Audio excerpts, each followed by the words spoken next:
Äripäeva raadio. Investeerimisportfell 2030. Saadet toetab Admirals. Tähelepanu! Finantsinstrumentidega kauplemine on kõrge riskitasemega ja ei sobi kõigile investoritele. Enne investeerimisotsuste tegemist tutvuge finantsteenuse tingimustega admiralmarkets.com. Veenduge, et olete riskidest aru saanud ning vajadusel konsulteerige asjatundjaga.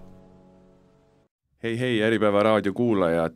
Mina olen Markus Tamm ja alustan siin järjekordset põnevat saadet saatesarjast Investeerimisportfell 2030, kus täna on mul rõõm vestelda rahatarkuse ja investeerimise treeneri, investori ja hommikused rahajutud saatejuhiga. Tere tulemast saatesse, Ekaterina Tint.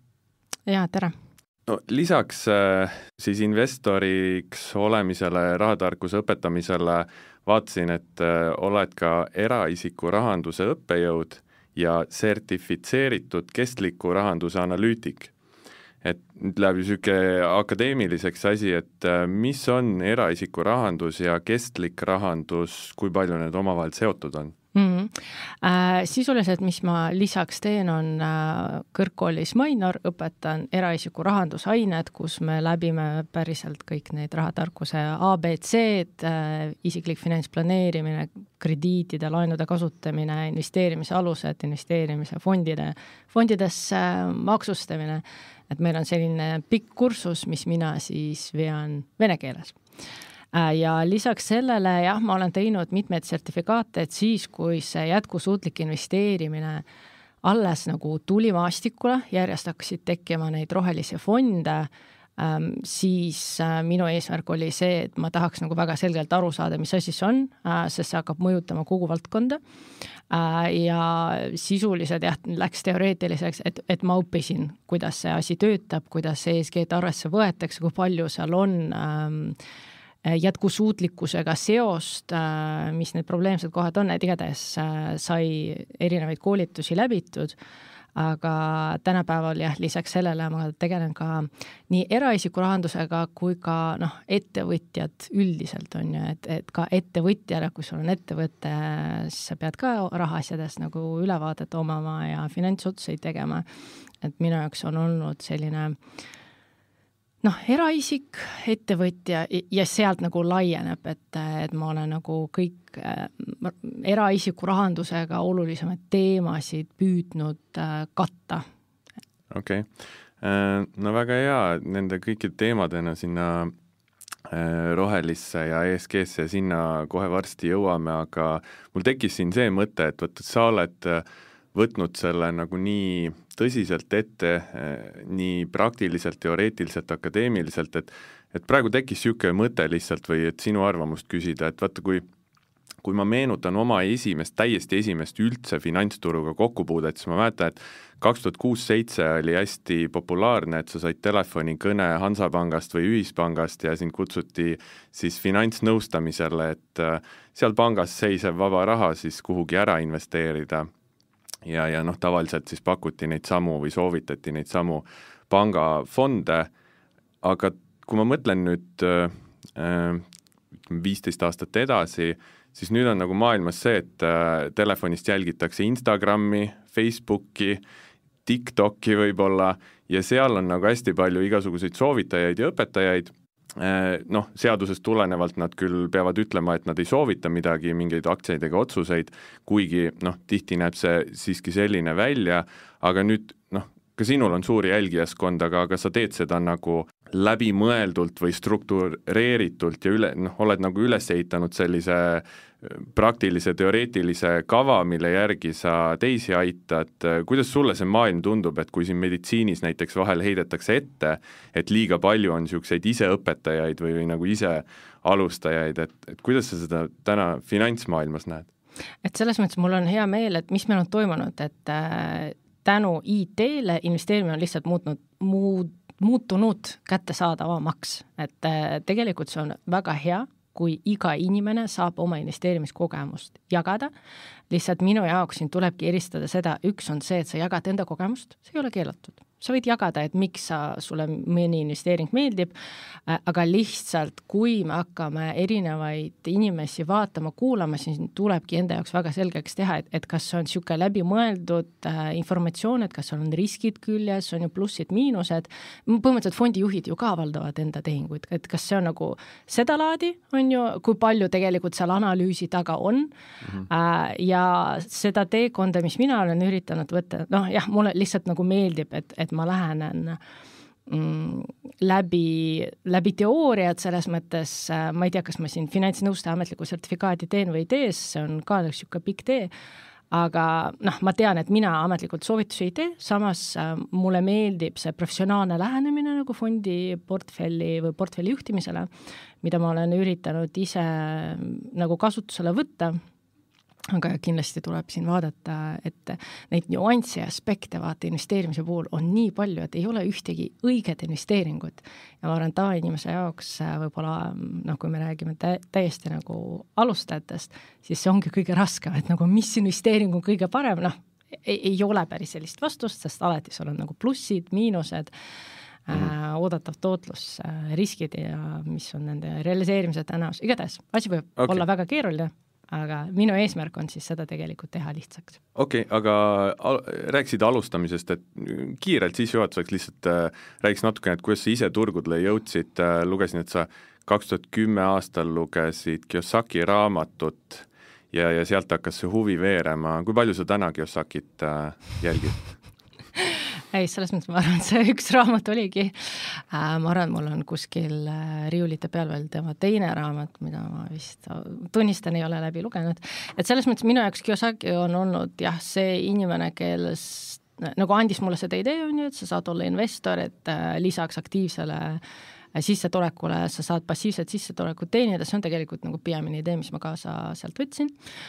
Ja edasi oligi see, et ma hakkasin iseseisvalt asja õppima, tegelikult TalTechis said mitmeid loengud läbitud, just portfellihaldus ja finantsanalüüs ja nii edasi. No meil institutsionaalsed investorid ja näiteks BlackRock, JP Morgan ja nii edasi, et seal tuleb nii palju tegelikult seda turgude osas analüüsi ja informatsiooni, et sealt saab nagu kinni haarata, et edasi, eks ma olen erinevaid kursuseid läbinud portfelli juhtimise poole pealt, nagu enda huveks, on ju, et aru saada, kuidas päriselt see asi toimib. Ja ma saan aru, et neid Kiyosaki iga-aastaseid kolme kriisi ja maailma lõppu aastas sa ei jälgi, et ma kahjuks ei ole teadlik, mis Kiyosaki täpsemalt räägib. Okay. Aga räägime siis võib-olla sinu investeerimise stiilist ja põhimõtetest, et siin sellest ESG-st ja rohelisest natuke rääkisid, aga üldiselt, kuidas siis sa ise oled oma seda portfelli üles ehitanud ja võib-olla eriti huvitavaks küsida, et kuidas see viimase paari aasta jooksul võib-olla muutunud on? Selles mõttes ma arvan, portfelli ülesehitamine on olnud nagu hästi huvitav, et kuidas ma alustasin, oli see, et ma alustasin sisuliselt buy and hold pikaajalise aktsiainvestorina pluss fondi investorina, et minu esimene investeering oligi fond. Tööalaselt ma olen kogu aeg nagu tegelenud ettevõtete finantsidega, et minu jaoks on nagu hästi arusaadav kogu see rahavoo analüüs, kasumi aruanne ja nii edasi. Et ma sain aru, et ma tahakski nagu omada häid ettevõtteid, kellega siis koos edasi sõita. Vahepeal siis läks asi rohkem fondide peale, sest lihtsalt see mugavus hajutada ja delegeerida seda investeeringute valimist on väga suur pluss, tegelikult alguses, eriti kui me räägime nagu väga väikestega summadega investeerimist, aga samas ka fondide puhul tegelikult seal on, mille seas valida. Ja hiljuti, sisuliselt see portfell nagu arenes, kasvas, ma olen ühisrahastust proovinud, tänapäeval ühisrahastust mul peaaegu ei ole, rohkem kui pool portfellist on mul ikkagi aktsiates ja ETF-ides, aga ma olen sisuliselt ära diversifitseerinud portfelli erinevate varaklasside lõikes, ehk sisuliselt minu valikud sõltuvad sellest, mis hetkel turul pakkuda on ja mis tundub minu jaoks nagu huvitav.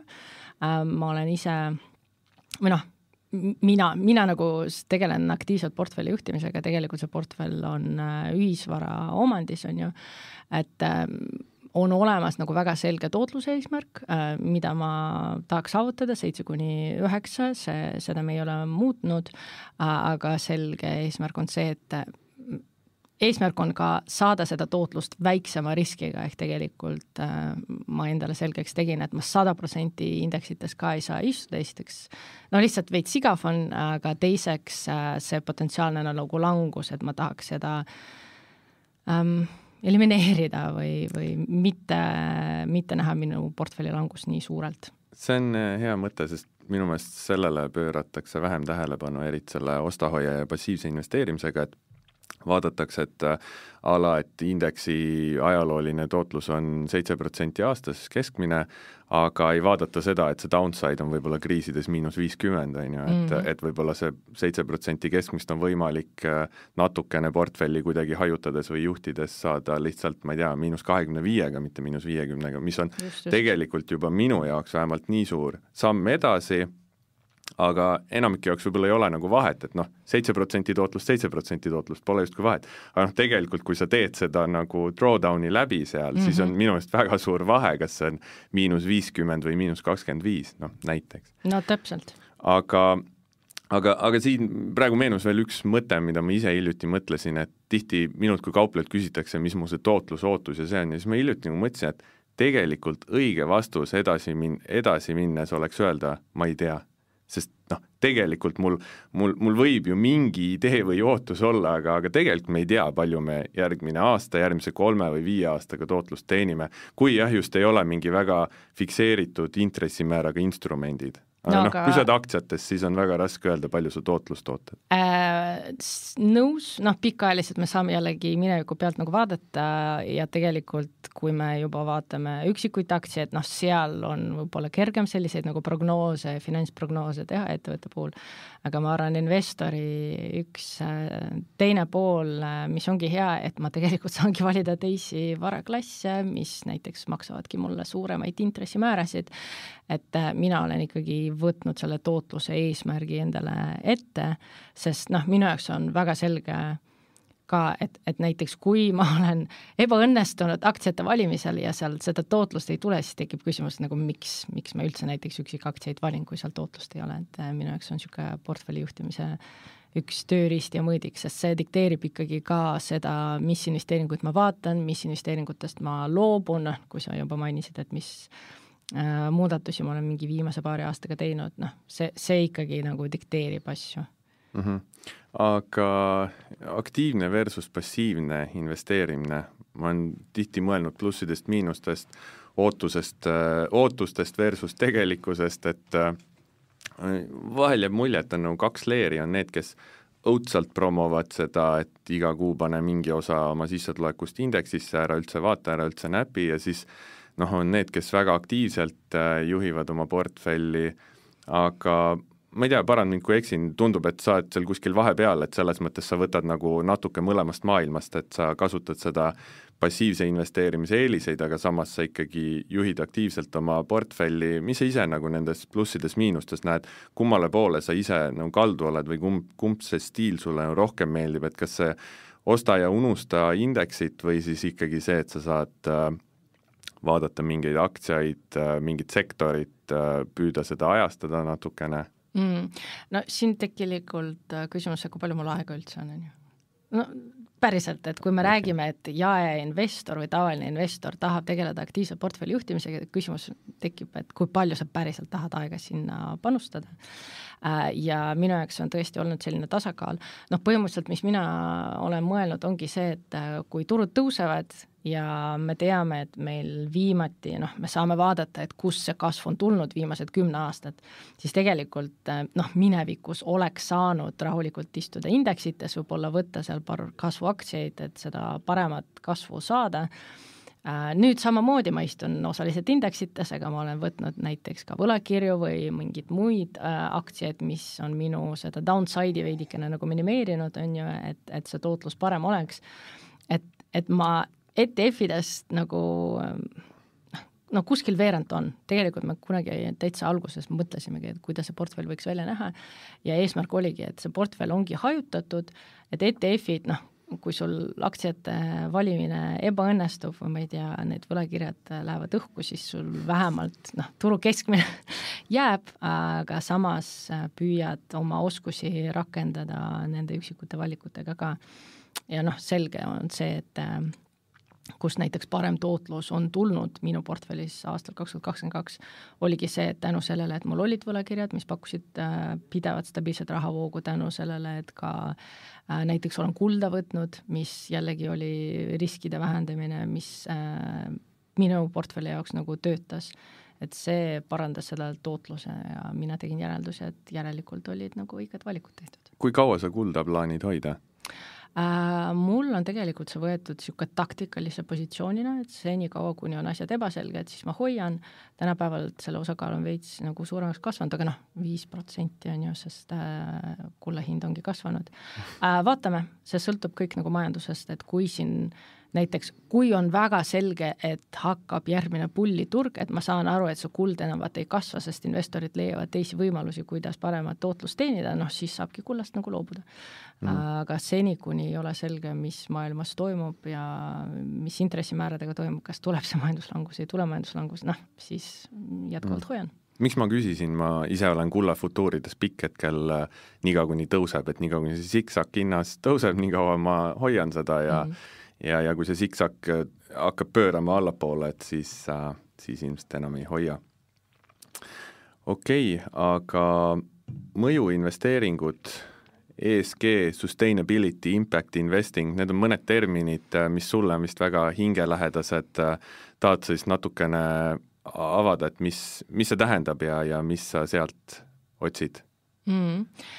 Sisuliselt, mis meil on toimunud, meil on olemas traditsiooniline investeerimine, on ju, et me ei vaata üldse, kuidas minu investeering maailmat mõjutab, siis järgmine samm on tegelikult siuke eetiline investeerimine, meil on olemas socially responsible näiteks ka ETF-id, et me välistame näiteks patuaktsiaid, kuigi vaadates minevikku, siis tegelikult neil võib-olla ei ole nii halvasti läinud võrreldes nagu teiste aktsiatega, siis järgmine samm ongi selline, sisuliselt see on ESG-ga arvestamine, see ei ole nagu jätkusuutlik investeerimine selles mõttes, et need investeeringud võivad tegelikult ka omada negatiivset mõju maailmale, aga me võtame arvesse ESG faktorid ehk tegelikult keskkond, sotsiaalsed faktorid ja see valitsemine.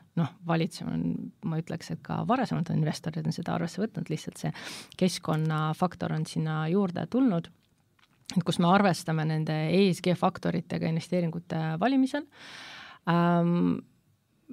Minu jaoks on lihtsalt selge see, et tänapäeval see ESG on nii suur teema, jätkusuutlikkus on nii suur teema, see raporteerimiskohustus järjest tuleb ettevõtetele, et see tekitab ettevõtete jaoks potentsiaalset riski, et kui seal tuleb midagi välja negatiivselt, siis see maine risk on väga suur tegelikult, mis võib aktsia hinda mõjutada ja seega minu jaoks ongi siuke tavapärane osa, et sa pead seda arvesse võtma, nagu ma ei tea, Hiina aktsiatega, et see valitsemise risk seal veidikene on, sa ei saa seda nagu ära ignoreerida.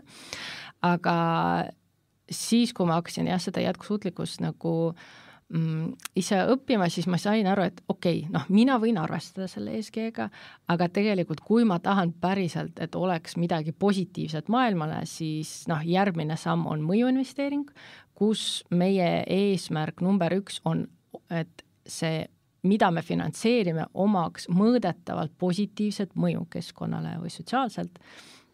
Ja sealt ma olen sisuliselt jõudnud iluinvesteeringuteni ja investeerisin lihtsalt otse Beamline'i, kes aitabki tegelikult cleantech ettevõtteid arendada.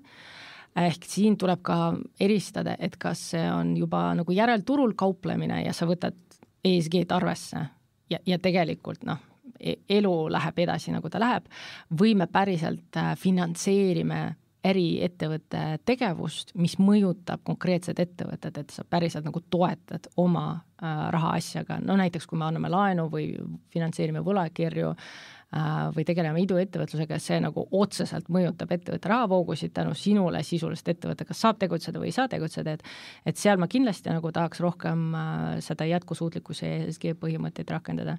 Aga järelturul tegutsedes, meil on kauplemine, kas sa võtad ESG-d arvesse? Ei võta. Et selles mõttes see on siuke eraldi maailm ja seal ma ütleks, seal on rohkem oluline seda, kuidas fondijuhid ise valitsevad oma investeeringud ja kui palju nemad ütlevad sõna sekka, et nagu kuidas see ESG aruandlus on, et noh, kuidas nemad mõjutavad ettevõtteid, et nemad hakkaks nagu jätkusuutlikumaks, aga noh, see on ka eraldi teema. Aga ma nüüd natuke ütlen vahele, et sa küsid, kas ma võtan ESG-d kauplemise aaresse, ma ütlesin nagu kuidagi võib-olla ei natuke ülbe mulje, et justkui, et ei võta, et nagu ma ei hooliks keskkonnast ja maailmast, aga tegelikult on lihtsalt see, et ma ei võta mitte midagi arvesse peale hinna ja see ei tähenda seda, et ma ei oleks ESG aktsiates, kui nad tõusevad ja näitavad momentumit, et kui nende hind sentimendi peal näiteks sõidab üles, ma tean, ma siin pikalt hoidsin sellist aktsiat, vist on isegi endiselt on portfellis FSLR on First Solar, kas see on kuidagi ESG-ga seotud või? Mul lihtsalt nimi jätab mulje, ma ei tea täpselt, millega see tegeleb, see on mul puhtalt nagu hinna liikumise pealt.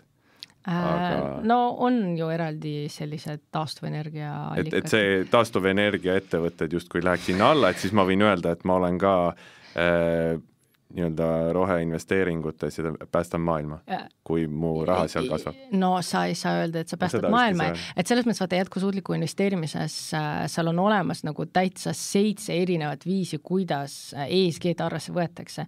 Üks, no näiteks kui me räägime, et meil on siin Clean Energy fond, see on tegelikult temaatiline investeerimine, et tegelikult noh, seal vaadatakse üht teemat, kuhu paigutatakse või mille järgi paigutatakse raha.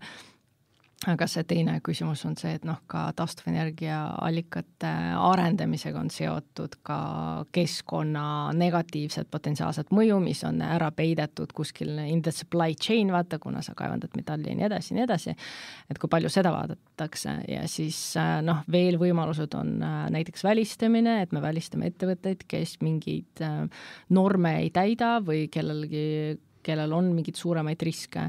Üks või võimalik viis on näiteks võtta paremate ESG-skooridega ettevõtteid. No. Aga ma saan aru, et kõik see ilus maailma päästmine on seal number 2, et investoril number 1 on ikkagi oma rahakott ja varade kasvatamine, et sa oled öelnud, et Exxoni müügiga maailma paremaks ei tee ja ma saan aru, et noh, keegi teine lihtsalt ostab selle ära ja kui naftaettevõtetel läheb hästi, siis lihtsalt keegi teine sinu asemel teenib Exxoni, Chevroni ja teistega selle raha, et kui palju seal ikkagi nagu on seda tasakaalu, et noh, ma ei tea, võib-olla mingi halb võrdlus tuua, et kui inimene läheb CV-keskusesse, et endale töökohta otsida, siis kui palju ta mõtleb maailma parandamisele ja kui palju ta mõtleb sellele, et tal on vaja nagu arvete maksmiseks raha teenida või et ta tahab palka saada, et investorina, kui palju sa mõtled maailma parandamisele, kui palju sa mõtled oma varade kasvatamisele, et noh, me kõik inimestena tahame, et keskkond säiliks maailmaks parem, aga mulle tundub, et see on nii kaua, kuni jutt läheb rahakotile, nagu oma rahakotile. No jah, selles mõttes, kui lugeda viimast BlackRocki CEO kirja, siis seal oli selline lause we will not be environmental police. Midagi sellist on ju selle nagu eesmärgiga, et loomulikult fondi juhi eesmärk number 1 on ära tuua see tootlus on ju, ta ei saa olla sul jätkusuutlikkuse juht ja öelda, et kuule, kas sa nüüd, ma ei tea, parandad seda osa oma protsessis selleks, et mõju oleks negatiivne versus see, et me, ma ei tea, väljume. Oleks tore, no tegelikult, mis selle jätkusuutlikkuse või ESG investeerimise point oleks see, et nagu innustada ettevõtteid rohkem raporteerima ja vaatama jätkusuutlikkust ja iseendal nagu parandada jätkusuutlikkuse parameetrid, aga selge on see, et tegelikult seda rohkem nagu mõjutavad regulatsioonid, mis siis toovad neid nõudeid seda ära teha ja noh, see on balanss tänapäeval. Mina nagu väga selgelt saan aru, kuidas ESG riskid ja ESG-st tulenevad võimalused. Nad on otseselt nagu sul tootlusega nagu seotud ja neid tasub arvesse võtta, aga ülejäänud, et kui sa päriselt tahad maailmat päästa, noh, selleks ma ütleks, on olemas teised organisatsioonid, mis kuidagi otseselt mõjutavad ja siis regulatsioonid, mis järjest tulevad, et ja clean tech ja climate tech, nagu sellised tehnoloogiad. Kui tahad maailma päästa, siis ära investeeri börsil, vaid mine ookeanist prahti üles korjama. No see näiteks. Oleks jah suurema mõjuga, kuigi samuti on hea investeerida ettevõttesse, kes näiteks finantseerib sellist koristamist. Mainisite iduettevõtet Beamline, kust kaudu sinna saab investeerida, kas olid otse laua taga või läbi mingi platvormi või? Tänapäeval nad vist tahavad raha kaasata ka läbi platvormi USA-s, aga sisuliselt saab otse kirjutada.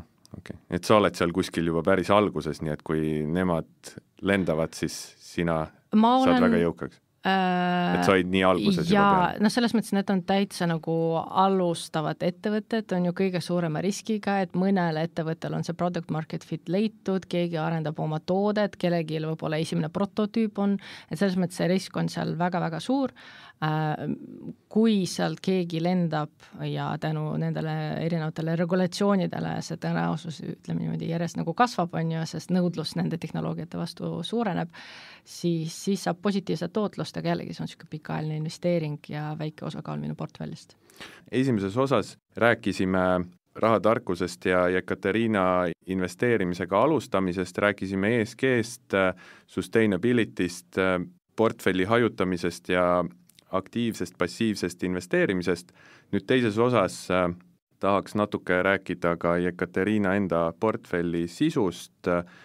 Lugesin su blogis lehel, et alustasid kunagi ammu 60 euroga, et küsis kõigepealt, kuhu selle siis investeerisid ja kas täna teeksid teistmoodi?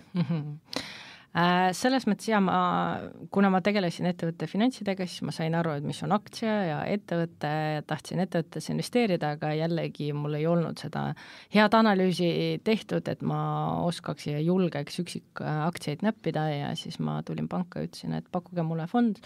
Mina tol hetkel nagu ei osanud fondi analüüsi teha. Ja sisuliselt olin mitmed aastad aktiivselt juhitud fondis, mille tootlus, ütleme, oli tagasihoidlik võrreldes indeksfondidega ja tänapäeval kindlasti ma oleks teistsuguse valiku teinud ja oleks raha paremini kasvatanud, kui ma oleks tol hetkel seda valiku teinud, aga selline algus sai tehtud. Hiljuti oli sul hommikused rahajutud saates külas minu hea sõber Märten Kress, dividendinvestor, ja minu meelest seal talle ütlesid, et esimene aktsia, mille sa kahjumiga maha müüsid umbes 2011 aastal, oli Baltika ja mida sa siis ostsid, kuna sulle tooted meeldisid. Mina mõtlesin sult küsida selle peale, et kuidas investor kahjumit realiseerib, et me alati räägime, või tähendab investorid räägivad, mina ei räägi, räägivad siis rahaturgudele viimisest ja säästmisest ja aktsiate ostmisest, et kuidas raha aktsiatesse börsile panna, aga kuidas investor siis kahjumit realiseerib, et on see nagu mingi paika pandud protsess või tuleb lihtsalt emotsiooni ja kõhutunde pealt või? Ei, selles mõttes, kuidas mina nagu otsustan müüki midagi panna, ongi see, et üksik aktsiatega on tegelikult lihtne, on ju, et mina vähemalt üritan ennustada siis järgmised aastad ja vaadata, et kas sealt tuleb mingi kasvu, kas sealt tuleb mingi trigger, tänus millele näiteks, ma ei tea, B suhtarv tõuseb või BB suhtarv tõuseb, et miks evolutsioon peaks nagu kasvama ja puhtalt selle põhjal tegelikult saab juba teha, et kuna meil igaühel on mitmeid investeeringuid laual, siis me saamegi eelistada, et kas sa tahad pigem nagu, ma ei tea, mitte kasvavad ettevõtted, kus ei ole selge, kus see kasv tuleb versus see, et siin on näiteks ettevõte, mille võib olla ka kvalitatiivsete näitajate puhul meeldib rohkem, et alati valikut on ja siis lihtsalt saabki otsust teha, et kui ei leia nagu põhjust, et miks järgmised aastad ettevõttesse investeerida ja näiteks see usk lõppude lõpuks ära kaob, siis kui kaua sa ikka istud. Kas võib öelda, et sa mõtled läbi selle umbes nii, et kas ma täna tahaks osta ja kui see juba on su portfellis, aga kui sa nagu täna osta ei tahaks, siis tegelikult võiks nagu portfellist ju ära müüa, kui ostuhuvi ei ole? Või ei ole päris see niimoodi mustvalge? No võib-olla see on see, ma arvan, et see loogika oleks selge, mina alati üritan nagu mõelda tuleviku peale, on ju. Et tuleviku nagu rahavoolude peale, et kas ettevõttel nagu on müügitulu kasv, kasumi kasv, kas mis uudised, kuidas majandus nagu mõjutab seda ja kuna meil siin väga palju majanduseks seoses nagu ebaselgust, siis lõppude lõpuks ongi veits nagu määramatust, et kui kaua sa jaksad oodata, et kuni olukord selguneb, et millal see nagu kasv tuleb. Et kui ma teen ostuotsust, siis eks ma üritan sama asja tegelikult analüüsida, et võib-olla oleks parameetrid ja mida ma analüüsin on eeldatavasti üks ja sama, lihtsalt, et kui sa nagu oled ostupoolel, sul on selgelt nagu valik, vaata, et kas see on siuke lühiajaline positsioon, näiteks 1-3 aastat, mingi taktikaline idee, mida sa tahad ära realiseerida versus see, et see on siuke pikaajaline, ma ei tea, läbi majandustsükli järgmised 10 aastat või see ongi siuke, et nagu ettevõte, millesse ma usun, millega ma nagu kaasa sõidaks järgmised kuni elu lõpuni. Igavesti. Ja. Aga räägime tänasest portfellist, mis sul seal huvitavat on, mis sel aastal, sa seal samas oma saates rääkisid pooljuhtidest, semikonduktoritest, rääkisid ka riitidest, aga et nendesse vist sul lähiajal suurt usku pole.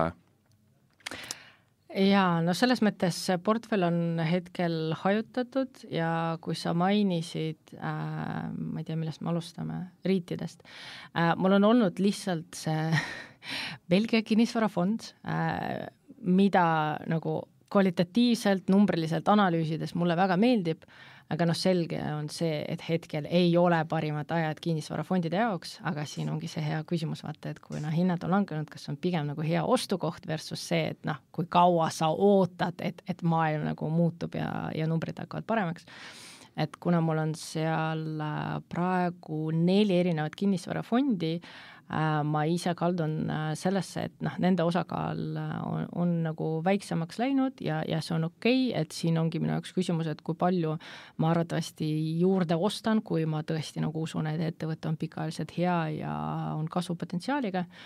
Ja siis need ettevõtted, kes võib-olla ka oma juhtimise poole pealt ei ole nagu ära näidanud, et nad saavad, ma ei tea, oma numbreid parandada või teevad õigeid ja tuleviku jaoks parimaid finantsotsuseid, et sealt ma pigem neid lasen neist lahti, isegi kui nad tõusevad, sest potentsiaalselt sisuliselt, kui laua peale tulevad, ma ei tea, võlakirjad, mis on siuke garanteeritud tootlusega, siis see on see alternatiivne variant, kuhu raha paigutada.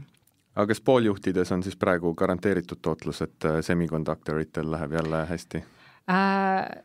Minu jaoks, ma ei ole seda sektorit eraldi analüüsinud, aga minu jaoks see on olnud selline growth stocks on ju, ja tegelikult kui me räägime semikonduktoritest, siis mina vaatasin, ETF on üks võimalik viis on ju, minu jaoks see ongi lihtsalt see, et see on pikaajaline trend, me teame, et see jätkub, on ju nõudlus selle järgi jätkub, ta on väga tsükliline, ta võib tegelikult, väga suur risk on see, et kui seal päriselt peaks nagu majanduslangus tulema USA-s, kui see hakkab, ma ei tea, kui hulleks see võib minna, aga see risk on seal oluliselt suur, mis tähendab, et minu jaoks portfellis see positsioon oleks ilmselt väike, aga ka semikonduktorites mina olen välja noppinud tegelikult ASML-i, millesse ma olen nagu investeerinud, et see on olnud, ma arvan, üks väikestest, ta on siis semikonduktorite hankija, on ju. Et see on olnud üks kasvuaktsia, mis on olnud minu portfellis, mida ma avastasin, ma arvan, suht mitmed aastad tagasi, aga mis on ka tugeva languse teinud.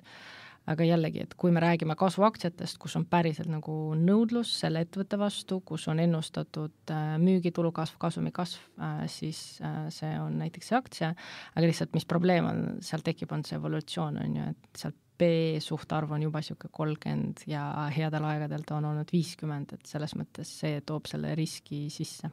Aga näiteks valdkonna suured kuningad nagu Nvidia või AMD ei ole huvi pakkunud? Ma ei ole kuidagi neid analüüsinud kaus olla ja siis, kuna nad on nii suured, nad on indeksfondides sees, siis nad ongi minu analüüsi laua pealt kuidagi mitte esinenud. Ma just märksin, et mingit pealkirja siin üks päev, et Nvidia on see aasta tuubeldanud oma hinda 100% ja ma ei ole ise lihtsalt, ta on mul portfellis, ma ei ole seda nii täpselt lihtsalt vaadanud, minu jaoks on lihtsalt huvitav see, et selle aasta minu 2 parimat positsiooni hetkel on Nvidia ja Meta ja samamoodi olid nad üle-eelmine aasta ka mul ühed parimad positsioonid, lihtsalt vahepeal ma olin aasta aega väljas neist. Et loomulikult karuturul neid tippe põhjasid ma tabada ei püüa, et ma ootan enda jaoks mingi hinnapöörde kinnituse ära, sellegi poolest, et maailm on 2 aastaga nagu palju muutunud, aga tegelikult samad aktsiad teevad jälle sõitu. et see on kuidagi niisugune sentimendi või ma ei tea, momentumi põhine, et no momentum, aga samas hea ettevõte, kes on õiges sektoris sees, no minu jaoks, miks ma SML-i vaatasin, oli jällegi see, et ma ei tea, kas Euroopa asjad meeldivad mulle, aga ka ESG poole pealt mulle meeldis nende nagu juhtimine, et kuidagi see on mulle silma jäänud ja võib-olla jah, niisugune lähedasem olnud. Aga kindlasti kõik need ettevõtted, nende toodete vastu on väga selge nõudlus ja lihtsalt on selge see, et kriisiaegadel reageerib turg niimoodi, et valuatsioonid lähevad alla ja see võib olla nagu hea ostukoht on ja aga siis ralli jätkub. Aga nüüd ma ilmselt sõnusin ära, et kuna need on head sõitu teinud, siis tavaliselt öeldakse, et kui sa hakkad sõbrale oma lahtise positsiooni graafikuid saatma, sest sul on nii hästi läinud, siis tegelikult on müügikoht. Et see lihtsalt, muidu sa ei saadaks neid graafikuid, on ju, et kuna ma nüüd oma need paremad positsioonid ära mainisin, siis raadiokuulajad varsti saab neid ilmselt palju odavamalt jälle osta. No kõik minu jaoks, kõik sõltub tegelikult nagu majandusest, et kas tuleb mingi pauk, vaata, ma ei tea, Black Swan, kas tuleb midagi, mis oluliselt kasvatab töötust ja siis kiiresti, väga kiiresti need valuatsioonid hakkavad. Aga ma just müüsin call-optsioone Nvidial ja Metal mõlemal sinna vastupanu taseme kohale, nii et ma olen tegelikult natuke hedžitud, et juhul, kui nüüd hind natuke tagasi tõmbab, siis ma nendega jällegi võtan natuke optsioonipreemiat.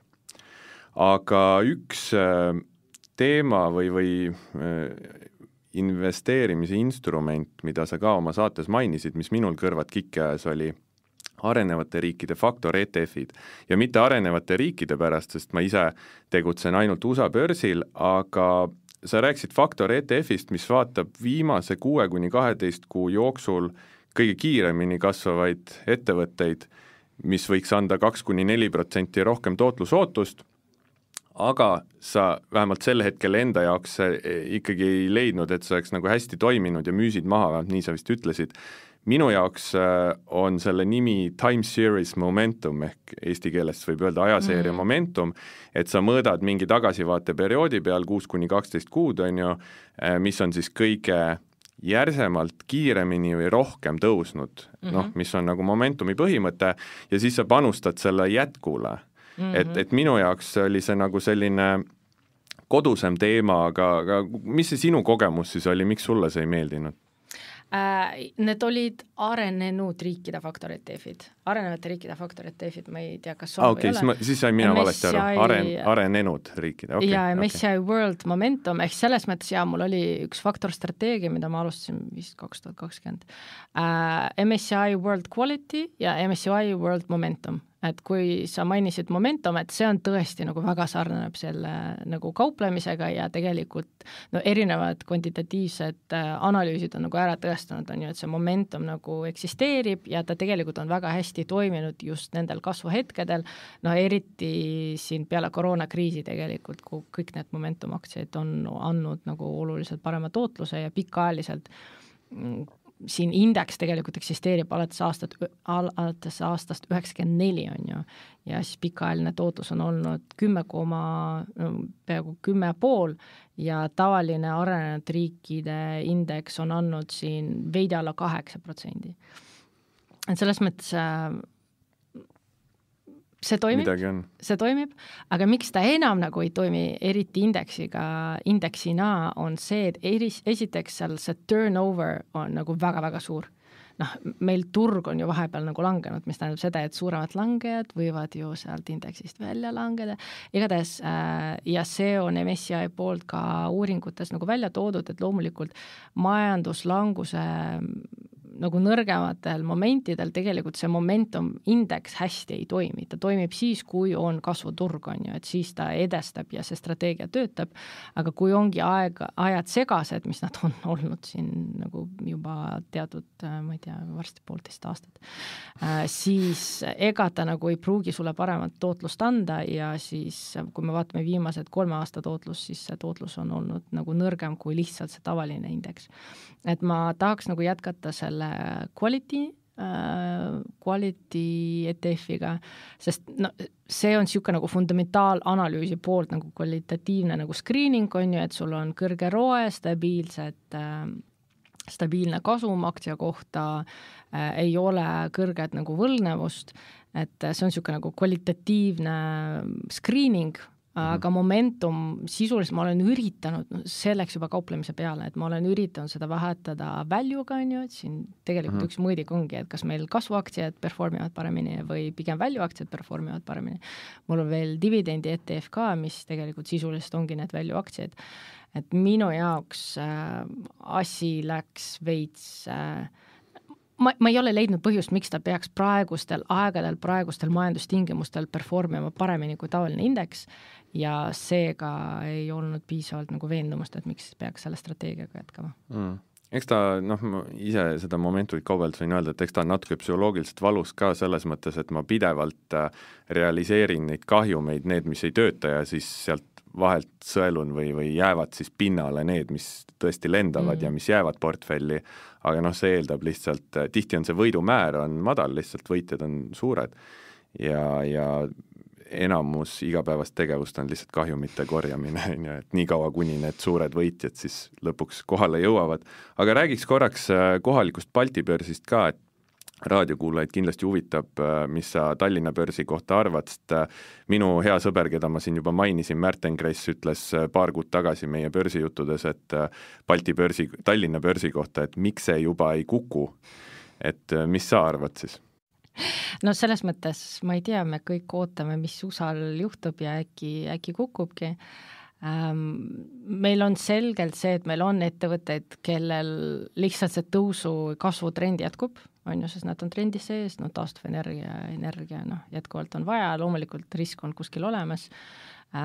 Mul portfellis on jätkuvalt selliseid pikaajalised positsioone, kus on niisugune hea juhtkond, kus on ka pikaajaline kasv sees, näiteks Harju Elekter on ju, ja ma olen mõnedest positsioonidest loobunud, kus see kasvu potentsiaal minu jaoks ei olnud nii selge, ütleme niimoodi, et sisuliselt praegusel hetkel potentsiaalselt tahaks nagu aktsiaid osta, aga ma tahaks enda jaoks nagu olla rohkem veendunud või suuremat kindlustunnet omada, et kui ma juba portfellis mingid aktsiad hoian, siis mul on päriselt, et ma näen, et seal numbrid võiksidki paremaks minna. Mis see Tallinna börsi parim aktsia on siis? Ma ise ei ole väga kursis kohaliku aktsiaturuga, ma seepärast küsin, et Enefit Greenist ma olen palju kuulnud, Enefit Green, alati roheline, pun intended. Aga jällegi ei ole sellist nagu vastust, mis tähendab parim aktsia? Kas on PE suhtaru poolest, kas see on kasvumäära poolest, on ju, et mina vaatan neid mõlemaid. Aga kas ei ole nagu alustajate üks suurim mure ja küsimus, et mis see üks aktsia või isegi mitte üks, aga mis need, ütle lihtsalt need tikerid ja mul rohkem ei ole vaja teada, et tihti, aga vaata, sa palju tegeled alustajate muredega, et mis need alustajate küsimused on, kuidas sa lahendad sellist küsimust, et kui sulle öeldakse, et ei, mul ei ole, Jekaterina, mul ei ole vaja seda hajutamise ja riskihalduse juttu, et anna lihtsalt need tikerid, mul on lihtsalt need tikereid vaja.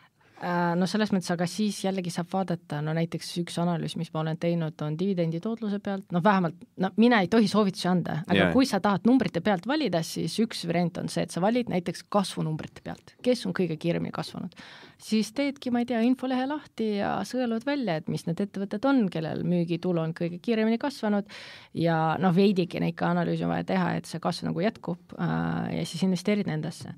Teine variant on, ma ei tea, et kui on oluline suur dividendi tootlus, siis vaatame välja, kes need kõige paremad dividendimaksjad meil on ja investeerid siis nendesse, et kui me räägime siin sisuliselt kvantitatiivsetest investeerimisstrateegiatest, siis lihtsalt tuleb mingist numbrist kinni haarata ja siis endale Excel-tabel näiteks paika panna ja selle järgi nagu numbrid valida ja aktsiaid valida.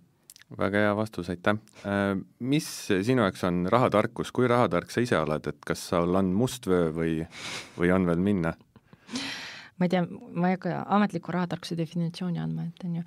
Aga sisuliselt ma arvan, rahatarkus on õpitav, seal on kindlasti olemas selline nagu baasrahatarkus, on ju, et säästa, maksa endale esimesena, ära võtta võlad ja minu sisuliselt suur missioon, miks ma üldse nagu rahatarkuse edendamisega tegelen, ongi see, et see on selline baas, mida peaks nagu koolist juba ja kodust tulema, sa pead seda baasi sealt saama, ideaalis.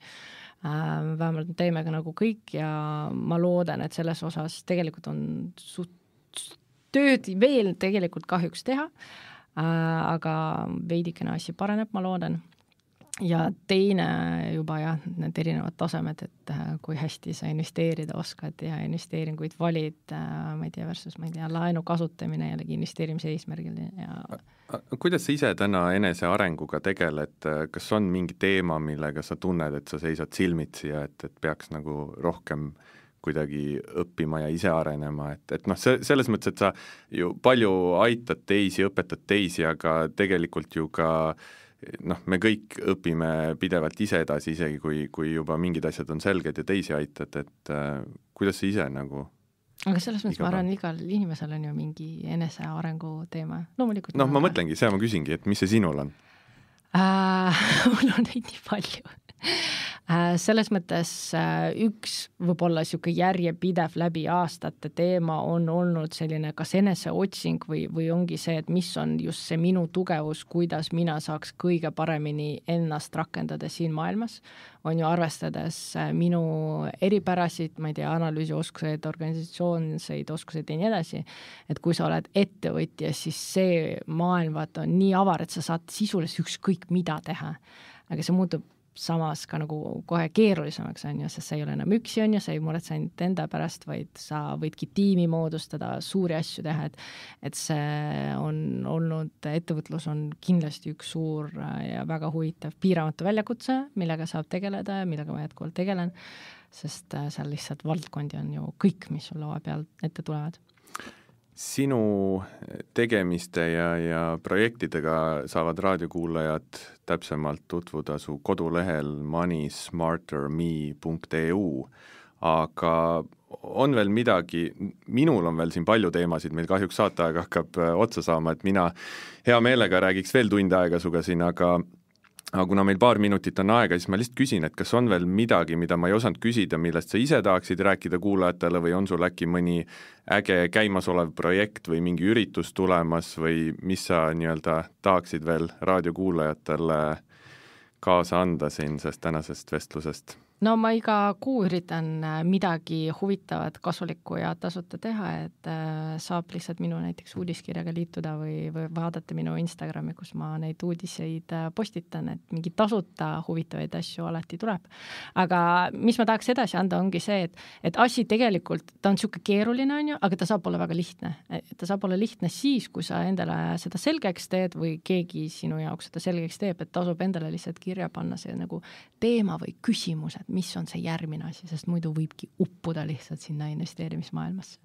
Võib-olla ütled siis oma Instagrami kasutaja nime, et oleks raadiokuulajatel lihtsam sind üles leida? Instagramis konto on samamoodi moneysmarterme, aga kui te lihtsalt panete Katariina Tint, siis usun, et mind saab ka selle järgi leida. Aitäh selle huvitava ja meeldiva vestluse eest, Katariina! Aitäh! Saade, mida kuulasite, on investeerimisportfell 2030, kus täna oli mul saates külas investor Katariina Tint. Mina olen saatejuht Markus Tamm. Kuulmiseni! Investeerimisportfell 2030. Saadet toetab Admirals. Tähelepanu! Finantsinstrumentidega kauplemine on kõrge riskitasemega ja ei sobi kõigile investoritele. Enne investeerimisotsuste tegemist tutvuge finantsteenuse tingimustega admiralmarkets.com. Veenduge, et olete riskidest aru saanud ning vajadusel konsulteerige asjatundjaga.